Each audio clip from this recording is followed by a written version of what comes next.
Breaking news. This is serious because we can hear a threat coming from this people saying, learn from Russia Ukraine war. We will start defending ourselves within 48 hours. Kanu to federal government. So this is Kanu, and you can see him and one of his brothers, and he's saying to the federal government, learn from what is currently ongoing. Please, we don't want any bloodshed, and we know that the federal government of Nigeria has not done well. We know. Nnamdi Kanu, Sunday Igboho, and the rest of our brothers and sisters are being unjustly detained, maltreated, and treated with disdain. We understand, and we are not underrating that. But please, can we not do things that will, further lead to loss of lives? Because Nigerian government, they will fight as though they are fighting enemies. Like it's not a matter that can be resolved. They will go above the board and behave as if these people, that they did something that is unheard of. Meanwhile, the people are only crying out and saying enough is enough. Please don't forget to give us a thumbs up, like us, share, subscribe. Let's get all the details.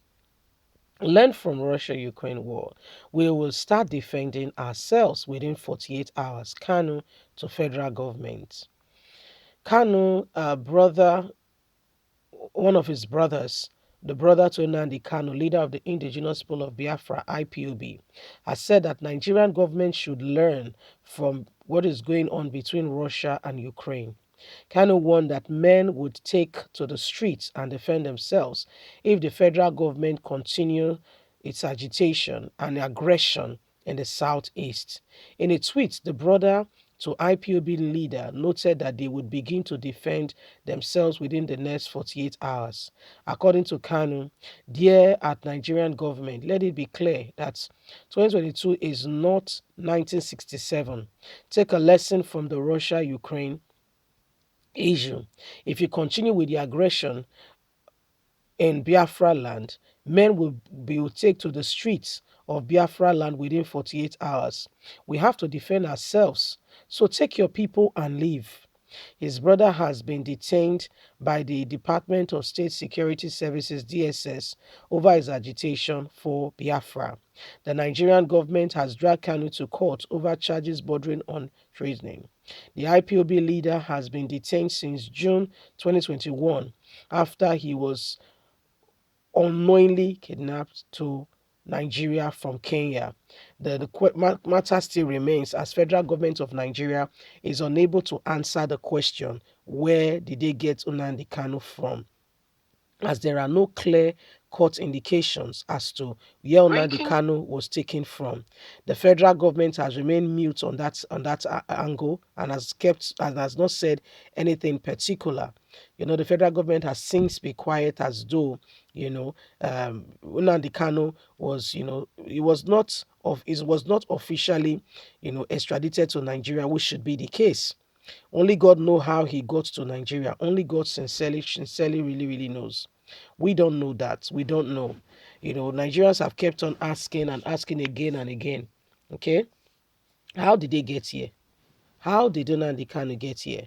None of them can say because they know that they snatched him or he was adopted from Kenya. So they can't tell us how they got him here.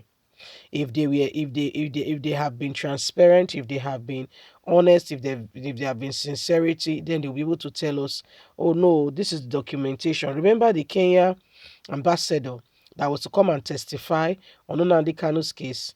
He slumped and died in Nigeria. Was it last week or the week before? In Nigeria, he slumped and died. Oh, you did not hear? Please go on Apple Line Media under video, check there and hear for yourself and see the video for yourself. Okay? He died in Nigeria. He died in Nigeria. Why? Because he was coming to testify on Nnamdi's case. And the federal government does not want anybody to say anything on Nnamdi's case. They don't want the world to hear the truth. So it does really remains that unless God help us in this country, only God himself knows exactly where this country is headed. There is so much abnormalities and evil, lies being propagated, especially in the seats and in the corridors of power. There is so much lies going on that only God can truly, if God is to expose some of the things going on, you will cringe. I mean, is that bad? Things that people do because they think they have power today. They've forgotten that every man someday was such a helpless baby that you needed help from your mother, from people around you, to be able to even hold your neck up. You see, this neck could not hold it up when you were born. It's gradually help began to come, gradually. You became strong. You could now eat, gradually, solid food. You could now begin to sit, crawl, walk, run, start school. Responsibility starts coming. Your mom begins to say, go and get me a cup of water. And they expect you gradually, you begin to do the dishes. You can now wash the plates. Gradually, you are growing up. You're taking decisions here and there. You become a teenager. That is growth for you. That is growth for you. And so this is how it should be.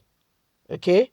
So when Nigerian government totally ignores the people, when you totally ignore the people that you should be, uh, understanding and knowing what you're doing together, okay, working in synergy to bring about actualization of a reality and everyone being happy, then there is serious problem because it is clear that you don't even understand the premise of your job description.